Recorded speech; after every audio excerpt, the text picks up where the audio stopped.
Hey, I'm just going to give you a quick walkthrough. We kind of hit it like last minute in class. I know it's for the exam, so I wanted to explain what the binomial formula meant.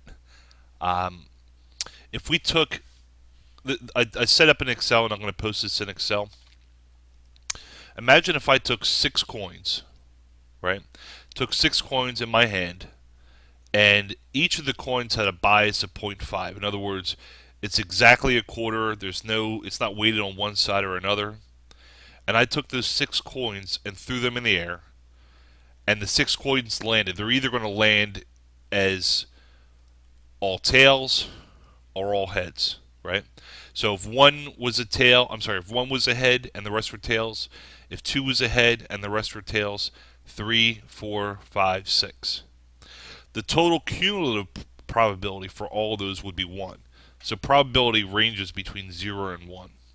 But the probability of any given um, combination, let's say 2 heads and the rest tails, would be column E, which is 23%. That makes sense? So if I throw up 6 coins with a normal bias of 0.5, two of those are going to be, the chances of two of those would be 0.23 probability. Watch what happens when I change the bias to something lower. So 0.2, that bias says that it's most likely going to be tails. That makes sense? So 0.9, like a 1 bias, means that every time I throw it, all of them are going to be heads. They're heads on both sides. A 0.2 says that it has a lower bias to hit heads and has a higher bias to hit tails. The total probability is still 1 because the cumulative probability would still be equal to 1. But look how it's biased now towards the 0 or 1 side, meaning that the chances, if we have a 20% bias to heads, that means 26% will be a 0, 39% of your chances would be a 1. Okay, so how is the binomial formula done? If you look at blah blah blah, of course I left it. Pause for a second. I'm back. I lost my link. If I wanted to figure out binomial distribution, what we did in that Excel spreadsheet was a binomial distribution based off the number of coins, right? So if we had 6 coins with a bias of, let's say, zero point 0.3, this is my distribution. More likely going to be 1 or 2 coins would be heads. All right, let's go over to the formula that does it. So what you have to do is, here's the formula from here to here. This is the 6-0 combin. That's a 6-1 combin, 6-2, all the way down to 6-6. This is 0.3, which is the bias, to the 0 degree, the 0 as in the first 0 heads degree. 1 minus the bias, 6 minus 0, right? So combin 6-0 times 3 to the 0 times 1 minus 3, 6 to the 0. You notice as we go up the coins, I start to go 6 minus 0 all the way to 6 minus 6. So when I did this in Excel, let's see if I can split screens real quick. There we go. I almost got it. Hold on a second. There we go.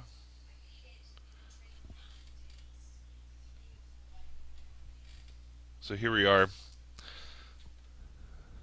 split screen. There we go.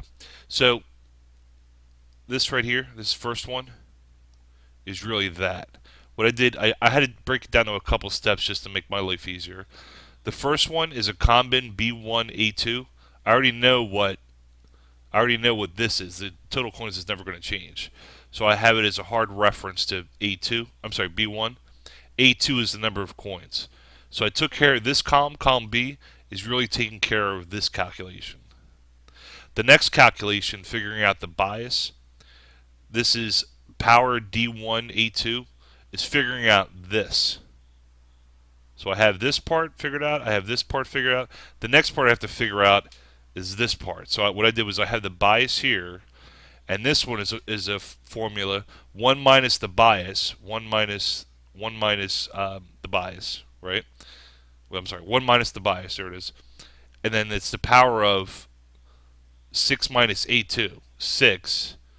Actually, I probably should have said, instead of 6 minus A2, I'm going to say $B$1 minus A2. Because that 6 could change. $B$1 A2. Copy that over. Cool. My total probability still ends up being 1. So if I change this now to, let's say, 5, that bottom row should error out, right? This makes sense to error out because there's no such thing as a combin 5, 6. But the way this would work is I would have to get rid of that row. But if I look at this, that should sum up to 1. All those up, these 0 through 5, 0.5 should sum up to 1. Anyway, so let's change it back to 6. And this is now this. I'll give you the link for this. It's actually Binomial Distribution on the Wikipedia. So your assembler program, I already posted a combin for the assembler. So the hardest one out of this is probably this guy. Everything else is the same.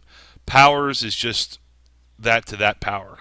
You can figure out what powers are. There isn't a power function in assembler. You're going to have to do some multiplication yourself. And powers, by the way, would be a recursive call. Like you would just call the multiplication how many times you're powering it. This guy, just a straight up formula. And then this guy is just another straight up formula.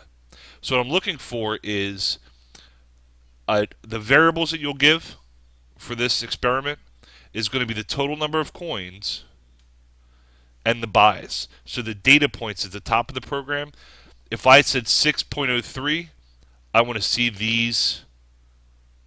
So in other words, it would be 0, this, 1, this, 2, this, 2, sorry, this, and so forth. I want to be able to change that or that. So I either want to, I want to have 7 coins and have it figure out the distribution for 7 coins, or 20 coins.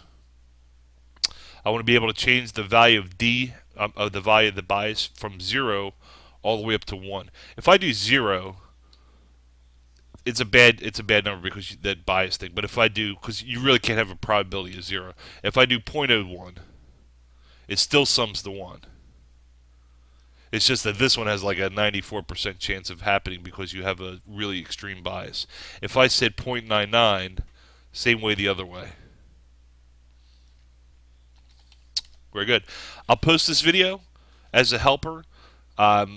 This will probably be about 25 to 30% of the midterm, is getting me a similar program to figure out the coins and the probability. Excellent. Thank you very much.